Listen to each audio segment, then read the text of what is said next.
Egg masala curry కావాల్సిన పదార్థాలు: శనగపప్పు, టమాటా, అల్లం వెల్లుల్లి పేస్టు, గరం మసాలా 1 స్పూను, ధనియా పొడి, జీలకర్ర కలిపిన పౌడర్ 1 స్పూను, చిటికెడు బెల్లం పొడి, సోంపు, పుదీనా, బిర్యానీ ఆకు, పసుపు, కసూరి మేతి.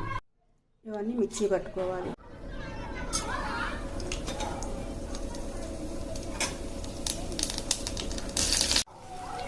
సాల్ట్, టమాటా పేస్ట్,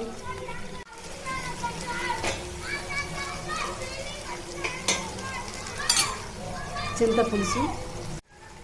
పులుసు మరిగేటప్పుడు కొంచెం ఎంగ వేసుకోవాలి. ధనియా పొడి, గరం మసాలా. ఉల్లిపాయలు లైట్గా వేగిన తర్వాత పసుపు, కొత్తిమీర వేసుకోవాలి. పుదీనా వేసుకోవాలి.